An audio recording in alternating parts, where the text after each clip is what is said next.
You are watching KWPE Channel 12.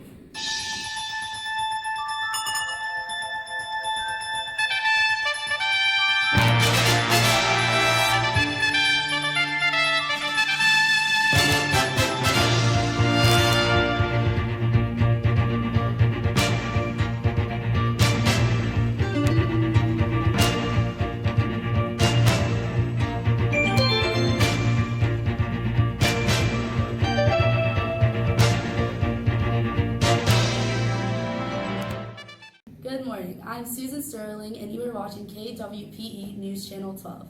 In today's news we have war on drugs or war on race. New laws regarding drug possession raise a question of racism towards minority groups. Is the justice system racist? The verdict of guilty or not guilty is now said to be based on the race of the defendant. Why are so many minorities in jail? Is the overrepresentation of minorities in prisons really because they're minority criminals? We also have Earl and Julie on campus at the University of Texas to ask students how they feel about the stories in our news today. New laws related to the possession of drugs are said to be racist against minorities. The possession of 5 grams of crack cocaine has been declared a felony, punishable of a minimum of 5 years in prison, while the possession of 5 grams of powder cocaine has remained a misdemeanor. Crack cocaine and powder cocaine have identical effects on the body. According to Dr. Carl Hart of Columbia University, yet crack cocaine tends to be cheaper and sold in minority-rich neighborhoods with overall low socioeconomic standings. Let's go to Jill so she can show us the exact difference between the two. Thank you, Susan. As you can see, the difference between crack cocaine and powder cocaine is 1 chlorine and 1 hydrogen ion to the left here. Otherwise, the structure is absolutely identical. The questions that many people are asking is, how does the possession of these 2 substances become such different crimes? And without the suggestion of targeting a certain race or a socioeconomic status, that question has become very difficult to answer. Thank you, Jill. Statistics now show, in a criminal trial, white defendants have an 18% better chance of being granted lesser sentencing than black defendants for the same crime.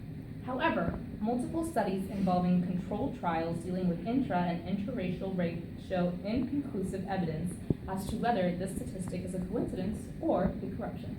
The question that is being raised is whether minorities really are more prone to committing crimes or if they are targeted because of the racial bias of police officers. According to Dr. Heath, Ferguson, Missouri displays an arrest rate of 3 times more for blacks than any other race.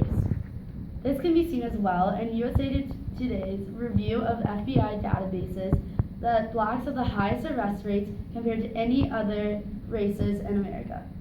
These lopsided statistics can also be seen in black youth, where even though only 22% of the population is black youth, they make up 54% of arrest rates for violent crime and 36% of property crimes. And now we have Earl here with us for some commentary on these issues. Hi, thank you for having me. I would just like to say, do you really think this is all tied into racism?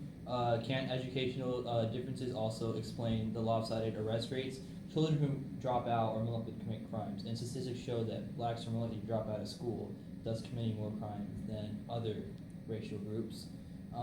Also, in accordance to all the war on drugs situation, can't location also play a factor into this? I mean, if you look at people in more poor neighborhoods and more poor areas, the arrest rates might be higher because drugs are more likely sold outside, and it causes more vulnerability towards that, as opposed to in the more rich areas where drugs might be sold. Tied to socioeconomic status as well, Yes. location.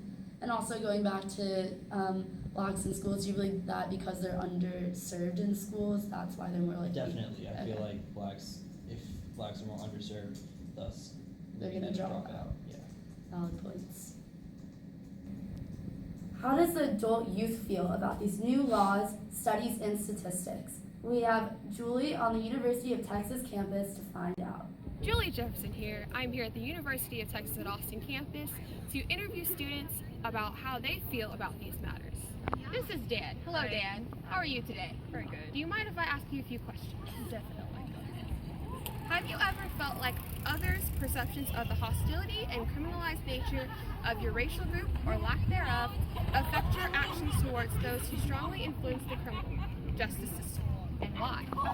I believe not, because, like you said, individual reacts differently into a situation. So for me, if I believe I did nothing wrong, I would just walk by like a normal person would do by the police officer.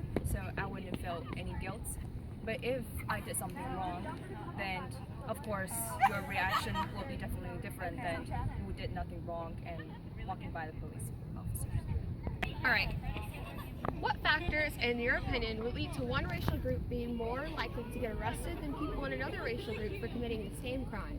Okay, so from my perspective, I believe criminal backgrounds or history can lead to the trigger of police officer assuming that certain race is more has higher criminal rates. Therefore, they would take extreme actions against those who they assumed would have higher criminal rates. That's what I believe. Regarding the prevalent issue on the war against drugs, do you believe there is or isn't racial bias in pursuing those involved? So, from my background or my knowledge, based on my knowledge, I believe there is a discrimination in the drug penalties. From research, they did show that there's a longer sentence for those certain race on the same violation. So I believe there is a violation against minorities in this case. Can you think of any policies that were put in place in the criminal justice system that could negatively affect a particular race and not others? I wouldn't say I know any policies because I do not know much about criminal justice that I would say that I know certain policy that would strongly affect the minorities.